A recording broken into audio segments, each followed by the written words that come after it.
Ever seen our stories on computer predators? Yeah. This is one of them. Oh, no. Why did you come here in the first place? To see a 13-year-old girl. I turn on the webcam, and his reaction is, "You are so hot." What grade do you teach? 6th grade. So you teach kids about the same age as the girl you were coming to see. I'm ashamed. I'm truly ashamed. So am I going to be on TV or what? They're still out there, and we're still exposing them. A new Dateline investigation to catch a predator 4. Predators scouring the internet, targeting children for sex. It's a national problem that Dateline has helped uncover. Good evening and welcome to Dateline. I'm Stone Phillips. I'm Ann Curry. We received such an overwhelming response from our last investigation, some 15,000 emails from parents, grandparents, teachers, and law enforcement. And here's what they had to say, quote, "Keep up the good work.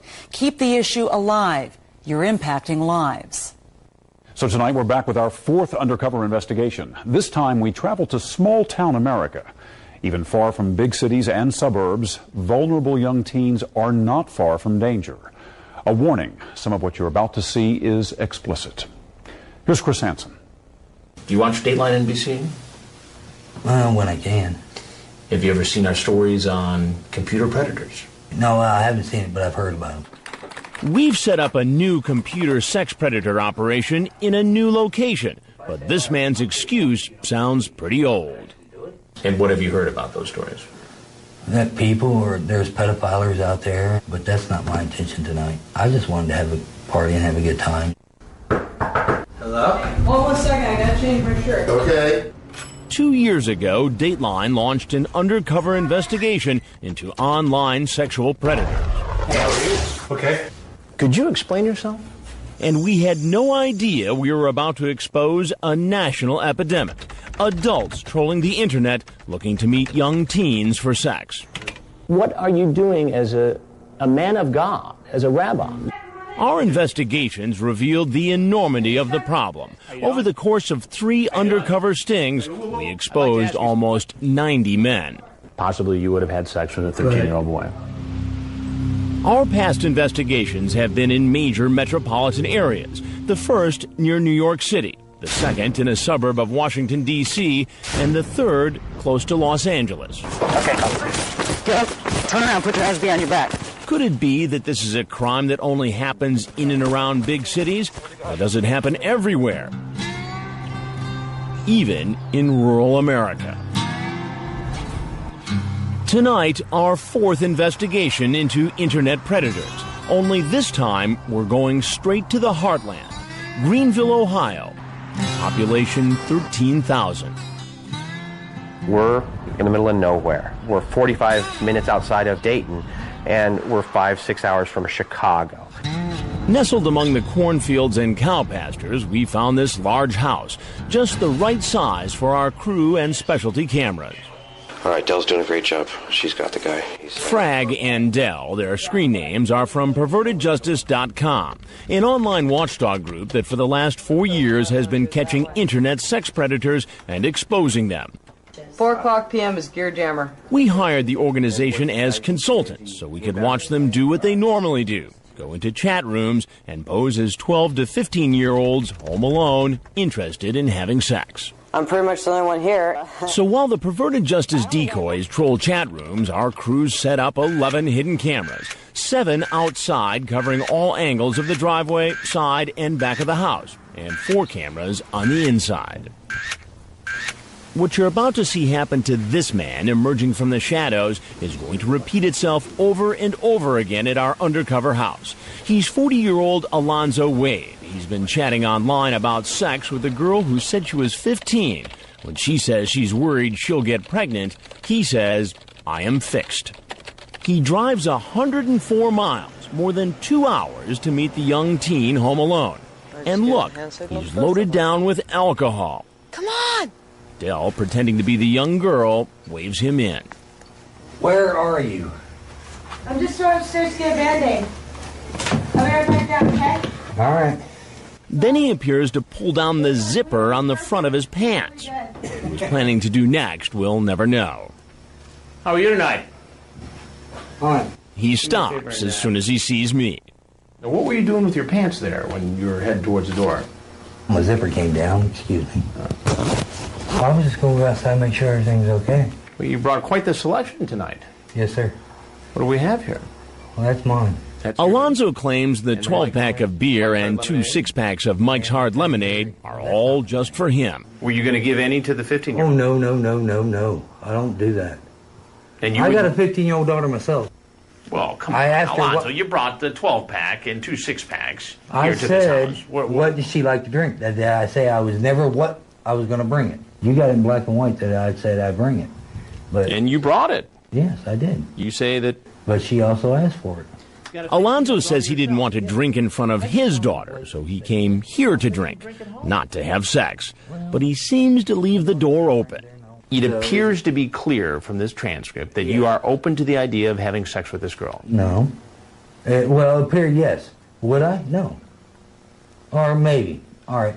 Maybe. What is it, Alonzo? Yes, no, maybe so? Maybe. Maybe. So maybe you would have had sex with this girl? Maybe. What should happen to you, Alonzo? I should go to jail. And that's exactly what's about to happen. Sheriff's office! Put the beer down right now! Put it down! Put your hands in the air! Like our most recent investigation, Perverted Justice is cooperating with local law enforcement, providing the Darke County, Ohio Sheriff's men with the evidence needed to make an arrest. Here in Ohio, showing up for sex with a minor after soliciting them online is a felony. After deputies read Alonzo his rights, Sir, listen to me right now. Yes, you have the right to remain silent. Do you understand that? Yes, sir. he's taken in for questioning, Could your feet apart for me?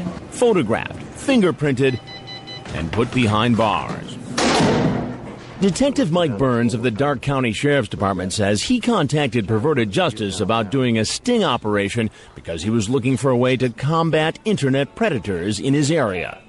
It was just a miracle from heaven as far as meeting our needs, because we're struggling so badly to get things going that, you know, here it is. Here's the answers for you. The detective and his men will conduct their stakeout from the house across the street and in the mobile home behind our house.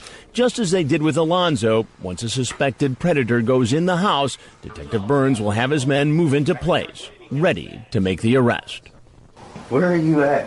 Get ready for the parade of potential predators, this time here in the heartland of America. Up next, you may be surprised who exactly does come calling: a fireman and a student at an evangelical Christian college. I don't know if I'd really be able to go through with it. But you walked in the door. To Catch a Predator 4 returns in a moment.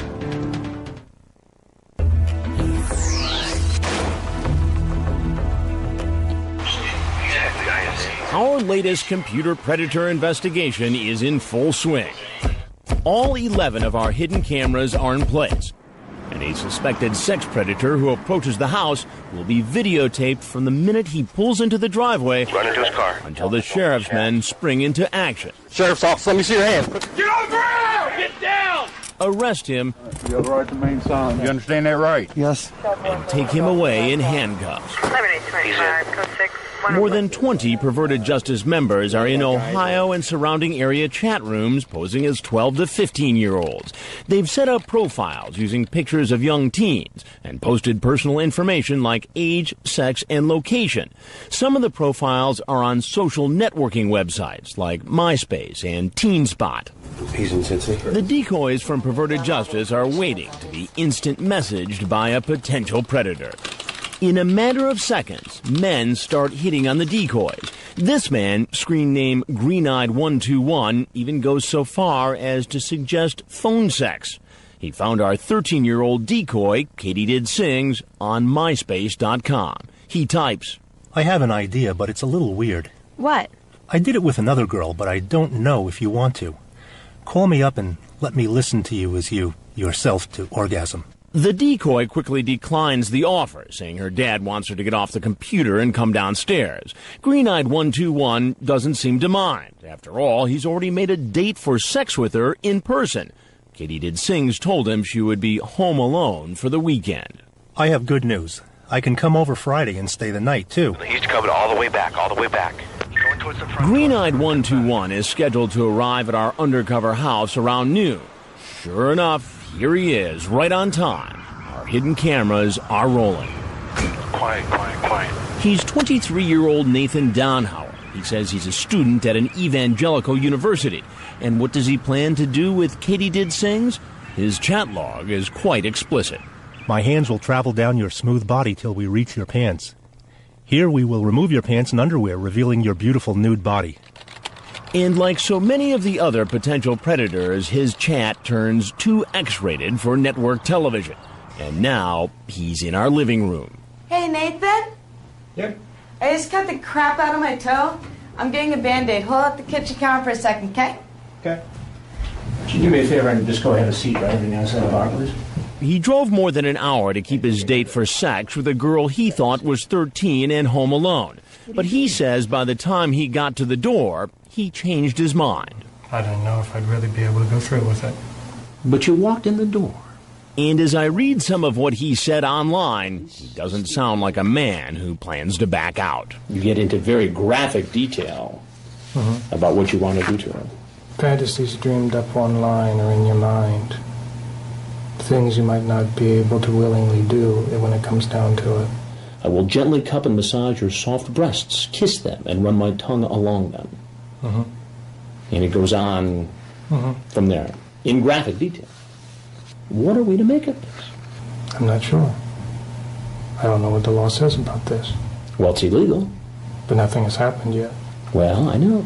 But it's illegal for someone to use the internet to solicit somebody who's 13 for sex. That I was unaware of. Sheriff's office, get on the ground. On the ground right now. On the ground! Later, you'll see Green-Eyed 121 get a quick lesson on the law from detectives waiting outside. But now, another stranger has just pulled in the driveway. In our driveway, back. Online, he calls himself J10O72960. He's also been chatting with the decoy Katie Did Sings. Remember, her profile says she's only 13. He tells her he's a fireman. Then he gets worried she's a cop. How do I know you're not a cop? Laugh out loud. I'm not a cop. How do I prove it? Call my cell and leave a sexy message. She does. And then he wants to take it even further and moves on to the subject of phone sex. He asks, "You like hearing guys moan? I want you to call now and make me moan." Katie Did Sing says, "I will hear you when you get here." And there's something else. He seems to have a thing for feet. Want me to rub your feet? Yeah. Now I'm getting turned on. The man with the apparent foot fetish is really 21-year-old Jason Shopner. Where you at? I gotta go get a Band-Aid before I bleed all over the rug. Oh, okay. Just Hey, hang out why the don't you bar. hang out, have a seat right on the other side of the bar for me, will you? Keep your hands out of your pockets for me. Come on, just go over and have a seat, please. No, sir. Right here, please. What's going on? Why don't you tell me to get things started? Tell me what was happening. I don't know. You don't know. I do. I'm sorry. You're sorry for what? You're a freaking idiot. And it turns out Jason really does work at a firehouse as a paramedic. Now, in your chat here, you essentially say you're a firefighter. Yeah. Don't you think that might impress a 13-year-old girl? Well, look, I'm sorry. What was your plan here today? I don't know. You don't know? I seriously don't know. Well, it looks like you knew based upon this chat. Want me to rub your feet? No, Yeah. no, okay, all right. What would have happened if I had not been here I would have done something stupid.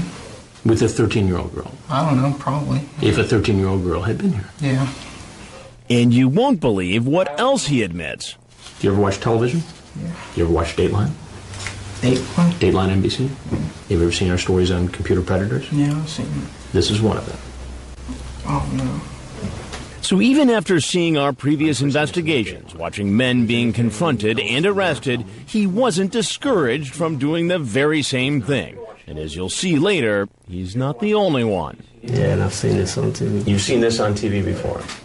As this investigation continues, we hear something we've never heard before. My religion. Men talking about religion. Bible. I have no one else to turn to but God. I go to church every Sunday. When we come back, how far will these guys go? A 2-hour trip to meet an underage teen. What makes a man get in a car and drive 2 hours at 2 o'clock in the morning? To Catch a Predator 4 continues in a moment.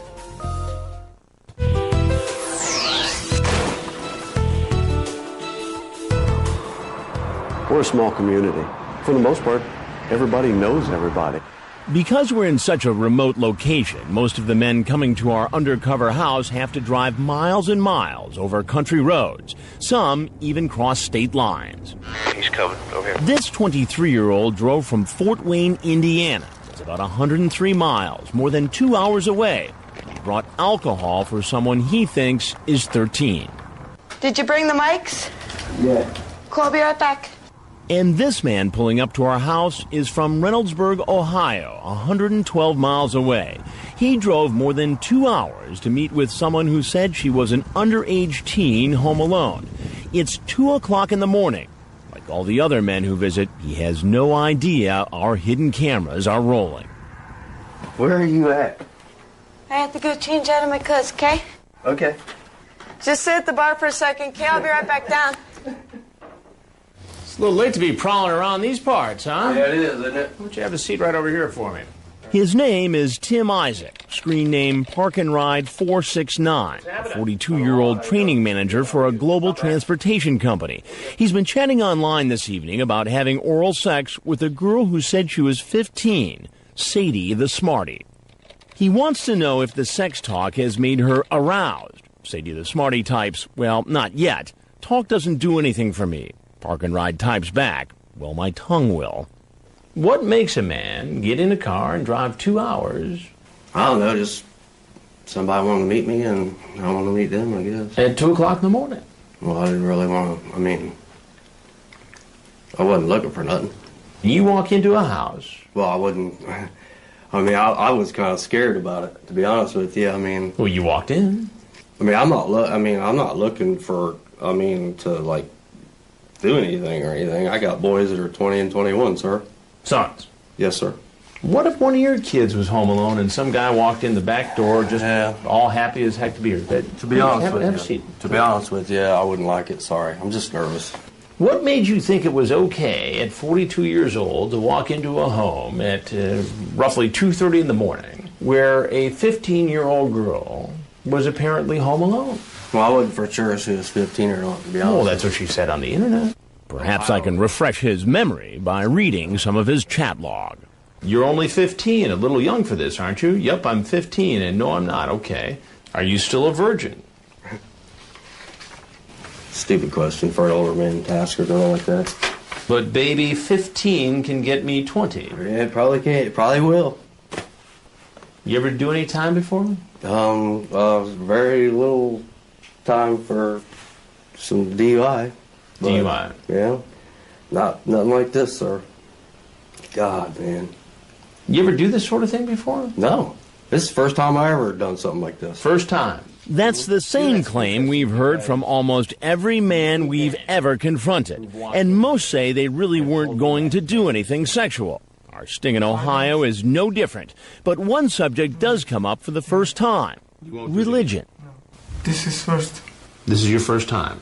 Yeah, and I thought, I shouldn't do that. It is also against my religion. It's against your religion? Mm-hmm. He's 27-year-old Davut Azkan, screen name Nakzox, a graduate student from Turkey. He had a sexually charged online chat with a decoy posing as a 15-year-old. You say at one point, I don't want to have any problem, Kissing is okay. Yeah. But you also say, in the next breath, have you ever seen a blank, meaning penis? Mm-hmm. I have on the internet, she says. Then you say, so do you want to see mine? It is not good. I shouldn't do that. You can play with my blank. Yes. Please don't read. You can read yourself. It sure seems like you knew what you were talking about here, and you knew what you wanted from this 15-year-old girl. I don't want to have sex, but... The 27-year-old admits he knew what he was doing was against the law. If you're so religious, if you knew it was so wrong, why did you walk into this house? I don't know. And he wasn't the only one claiming to be religious. Here comes 20-year-old Josh Tuttle, screen name Goodbody1330.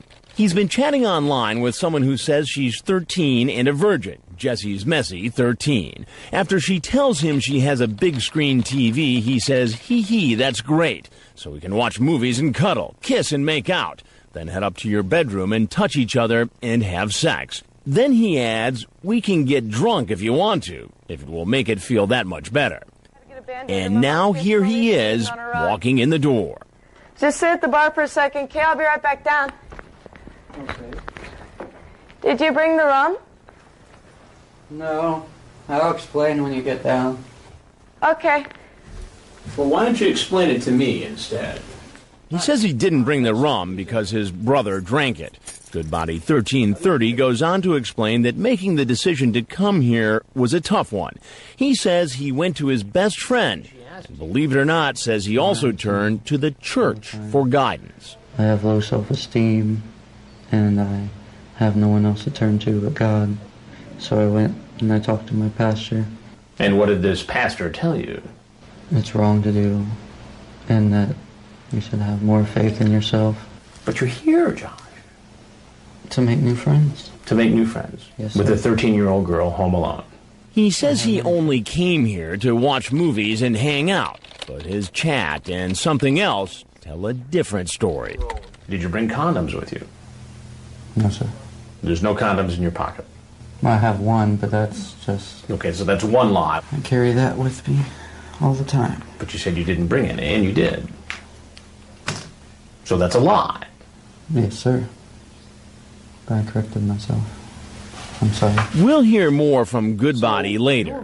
Now let's look at a truly unusual case. Here's a man who seems to be casing the house, afraid to pull in. After driving by several times, he finally makes his move and walks in the back door. Hello? Oh, I want to take my coat off. I'm sweating to death after I was freezing.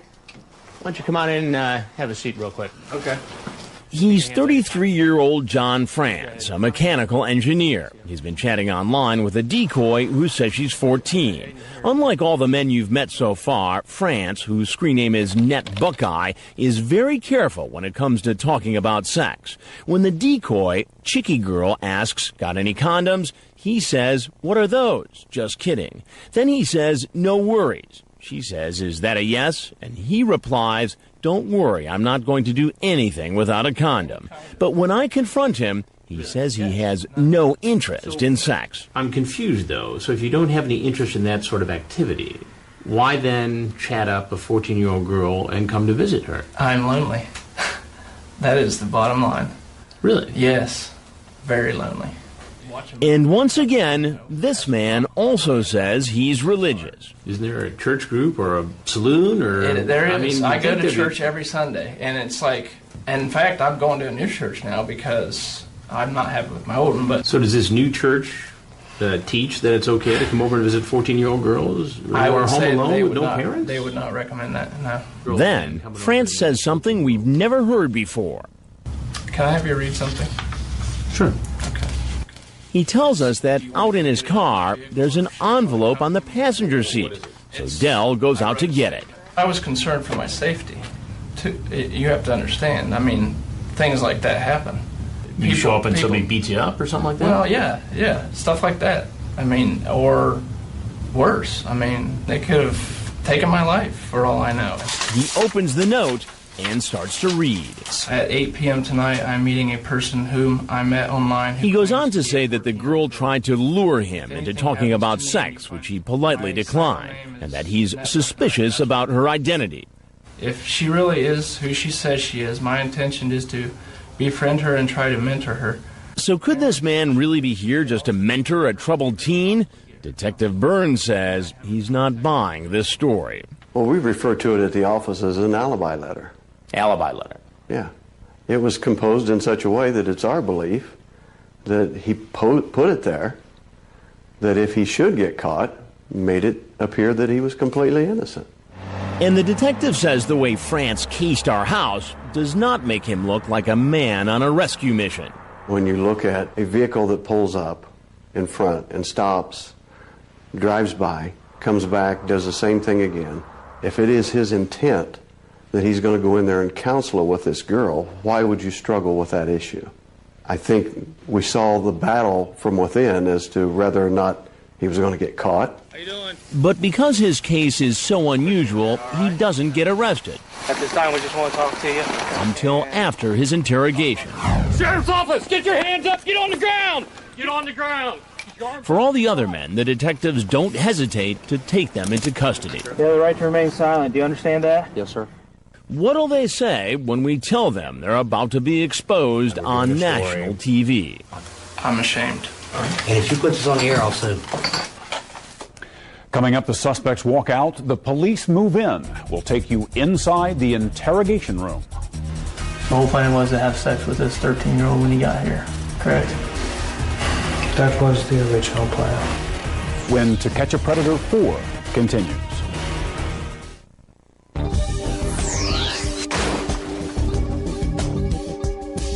Welcome back to Dateline's fourth undercover investigation into online sex predators. This time, we're far from the bright lights of America's big cities and suburbs and in the heart of rural America, Greenville, Ohio, a community of just 13,000 people. Well, so far, we've seen how men will drive for hours crossing state lines to meet up with someone they think is an underage teen, home alone. Well, now they're about to learn what's really happening. They're being exposed on national television. Again, Chris Hansen. I'm Chris Hansen with Dateline NBC. Oh, I understand. And we're doing a story on adults going on the internet, trying to hook up with teens. Right. Now, See the cameras coming in and everything. Remember 40-year-old Alonzo Wade? He brought a case of alcohol to meet a person he thought was 15. And all I want to do is party. You're trying to find a pedophile. I'm not.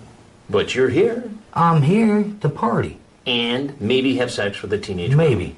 He decides he's had enough, picks up his alcohol, and starts to leave. And if you put this on the air, I'll sue. Who are you, sir? A few other men head for the door as soon as they find out who I am. But even here in Ohio, many of the men keep talking, even after they find out they're going to be on TV. It's in the law's hands and God's hands. You sound like a pretty religious guy. Yes, sir. You're free to leave, free to have your condom back. Thank you. I'm ashamed. Okay. Truly ashamed. And what about the men who've seen our previous investigations? Do you ever watch Dateline NBC? Yeah, and I've seen this on TV. You've seen this on TV before. Remember this 23-year-old man who drove across state lines and brought alcohol for a 13-year-old? You've seen this on TV before, so you know what's about to happen then. No. This is the part where I say, I'm Chris Hansen with Dateline NBC, and the cameras come out. Okay, I realized I made coming here was a mistake. Good thing that it didn't progress to nothing further. It was a good thing that we were here and a 13-year-old girl was not. Yeah. So that's the good news tonight. But I don't know, I just apologize if I offended anybody. Have you ever seen our stories on computer predators? Yeah, I've seen it. This is one of them. Oh, no. This is the 21-year-old paramedic with the apparent foot fetish who came to meet a 13-year-old. So you've seen these stories before. Yeah. Didn't you for 1 minute think that this might have been something just like that? Yeah. But you came anyway. It looks as if he doesn't want to leave. Since he's admitted seeing our earlier broadcasts, he probably knows what's going to happen next. Finally, after several requests, Sir, I'm going to have to ask that you go now. He gets up and walks out the door, right into the arms of the detectives from the Darke County Sheriff's Office. Sheriff's Office, let me see your hands. Put your hands up. All along, Dell from Perverted Justice has been running across the street, giving the detectives chat logs of potential predators before they arrive. We're able to look down through the chat logs and determine whether or not a crime had been committed. Once we knew for sure that somebody was coming, I was maintaining contact with Perverted Justice through radio means. Here he comes. So as the men leave, the deputies move in and arrest them Sheriff's Office, get on the ground. On the ground right now. and charge them with attempted unlawful sexual conduct with a minor, a felony. In Ohio, in order for prosecutors to file the most serious charges, a police officer needs to be involved in the online chat or phone conversation. Since, in this case, perverted justice members are the decoys, the Sheriff's Department temporarily deputized the PJ volunteers who were in our house. You have the right to remain silent. Do you understand that? Yes, sir. After they're read their rights, the men are taken to this auxiliary building for an official interview. Now it's the detective's turn to ask the questions. Why did you come here in the first place? To see a 13-year-old girl in that house. What they've already told Dateline is eye-opening. Now wait until you hear what they revealed to detectives. Remember Green-Eyed 121, the 23-year-old who typed a detailed description about having sex with a 13-year-old? Remember, he's a student at an evangelical Christian college. I couldn't stop thinking about it. What would happen if I got caught? I was caught. Sheriff's deputies find a box of condoms in his car, but he tells the detective they just happened to be there. Have you ever had sex before? No. Never. So you have a box of condoms with you. You've never had sex before. The whole plan was to have sex with this 13-year-old when you got here, correct? That was the original plan. Okay. He insists he wasn't going to go through with it. Detectives also question the 42-year-old who showed up at 2 in the morning planning to meet a girl who told him she was 15. I have to go change out of my clothes, okay? Okay. He tries to convince the detective he had no intention of having sex with a 15-year-old. You would like me to believe that you just traveled 112 miles for a couple of hours. You know hours what? Ride, I would like you to believe that. Just to visit a 15-year-old girl? Yep. Whose parents aren't home, and you want her to keep that a secret? Yep. Okay.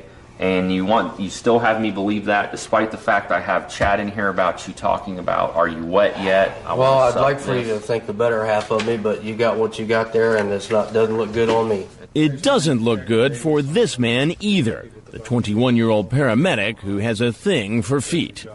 What did you and Kat discuss or plan specifically to do once you met her, knowing she was 13 years old? Hang out. Hang out? Nothing else? I don't know. I guess sexual stuff. Sexual stuff? Like what? You're talking about kissing and Kiss, what else? rubber feet, stuff like that. Rubber feet? Yeah. Once the interrogations are over, the men are taken to the county jail, where they're photographed.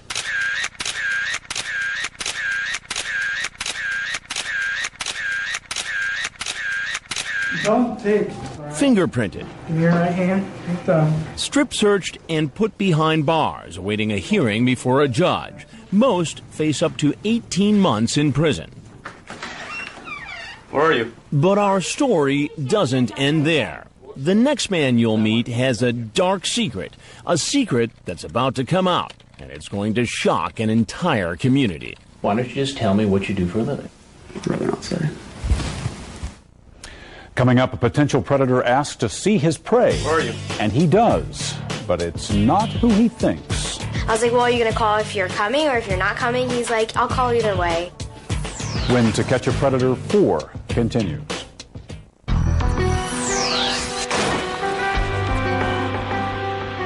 Are you going to call if you're coming or... The decoy you see chatting is a 19-year-old actress. We've hired her to play the role of a young teen on the phone But I'd really like to see you.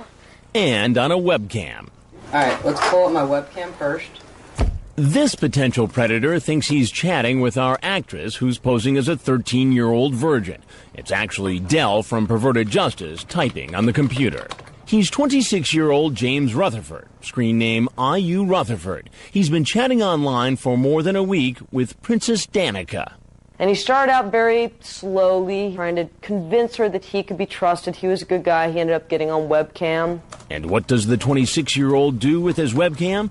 He starts putting on a show. He takes off his shirt, flexes his muscles, and even shows off his pierced tongue. He tries to convince the decoy to do a bit of a show as well. Several times he asks the actress to show him her stomach. She finally agrees and he says, "Nice tummy, hun. I want to lick that." Then he says, "I owe you something now, don't I?" And then he starts pulling the boxers down a little bit. Doesn't go all the way down. Remember, he's talking to an actress who he thinks is 13 as he watches her on a webcam. As the chat progresses and plans are made to meet, he types, "I'm so freaking horny. You know, if you had me naked, I'd want more, right?" But just before he gets in his car to come over, he calls. I was really looking forward to it. That's not fair. I'm so bored here. It appears the man is having second thoughts. Could it be that he's actually having a change of heart and is questioning his own behavior? I was like, well, are you going to call if you're coming or if you're not coming? He's like, I'll call either way. A few hours go by and we don't hear anything from Rutherford. We assume he's not coming. Okay, gotcha. I'm familiar with that approach. Until suddenly, someone spots him pulling into the driveway. That's his red Corvette driving around to the back of the house. The decoy goes out to wave him in. Come on in. The door's open! Where are you? Oh, I'm just gonna go finish getting ready. I'll be right there. Come here. No, I promise I'll be right back. No, come here. I'll be right there. Just wait. You gotta be a little patient. Actually, I want you to come here. That's what I thought. Rutherford says he had a feeling this was a setup. Still, there was no denying what he'd been up to. Who did you think you were going to meet here? Just this kid I've been talking to. This kid? I know she's a kid. How old? 13, 14. 13. And how old are you? Too old for 13, 14-year-old. Too old. But there's one thing he doesn't want to tell us. What do you do for a living, Jim? I'd rather not say. Who do you work for? I'll get to that in a minute. No, I'd really like to know. I'm sure I'm on TV or something right now. Apparently, the man has seen our investigations before and doesn't want to reveal what he does for a living on national TV. So I ask him again. Why don't you just tell me what you do for a living? I'm a teacher. And what grade do you teach? 6th grade. 6th grade. So you teach kids about the same age as the girl you were coming to see. James Rutherford is a 6th grade teacher at a Catholic school in Cincinnati, where he also coaches track. He drove 2 hours to get here. I would never do anything. I don't know why I'm here. You were on your webcam, showing off in front of this 13-year-old girl. I know. And the conversation you had with this girl was bad. I know. I don't know why. I need help. Then the teacher offers this excuse. I am going through a divorce. My wife Thursday told me she was leaving me. Yeah, but that doesn't make it right for you to have this kind of discussion. And I shouldn't have. The teacher admits he's chatted with underage kids before and was worried that it had become a problem for him, a serious problem that was getting worse. I've thought about this a lot for years. Maybe I should just stop. Maybe I should get counseling. Maybe I should get help. And I was like, well, it's not that big a deal. I've never taken it to this step. I don't know if this week has just pushed me over the edge. But fortunately, he's fallen over the edge into our undercover investigation instead of an encounter with a real child. You ever watch Dateline NBC? Oh, damn, I've seen one of these. You've seen one of these? Yeah. You know, that was one of the reasons I thought, why am I doing this? This could be a setup. You've actually seen our previous programs on computer predators. I didn't think I was a predator. I wasn't coming up here for anything physical. That's a common excuse we've heard again and again, and this man knows it. I know you've heard this. Hell, I've seen people sit here and say the same stuff. You were suspicious. You had seen our previous stories.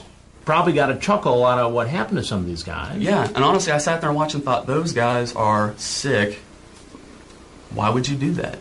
And that was what, a month and a half ago? And then here I am. But what about the young students he comes in contact with every day? Has this teacher ever crossed that line? His online chat comes uncomfortably close.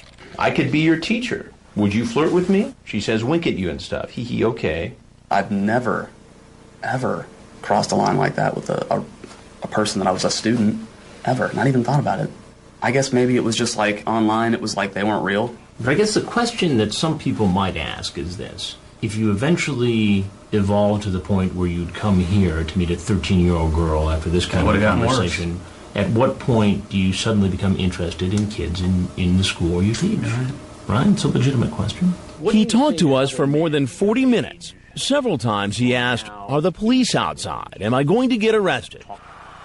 In fact, while he was inside, detectives from the Darke County Sheriff's Office had moved into place and were waiting to arrest him. Well, Jim, I appreciate that. I'm sorry. And tell that kid I'm sorry, too. All right? I will.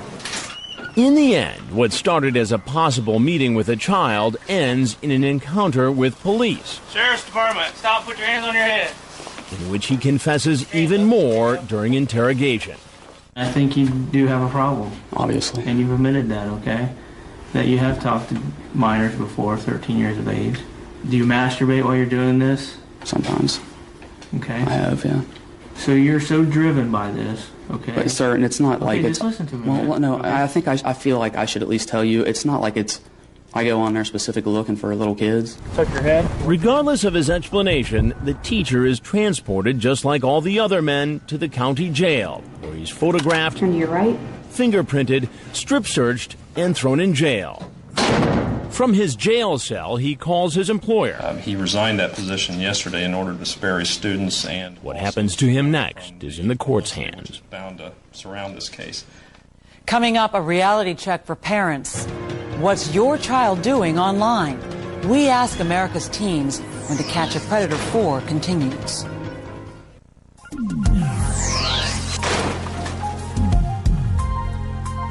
All of our predator investigations have been predicated on the idea that teenagers are willing and sometimes eager to share very personal information online.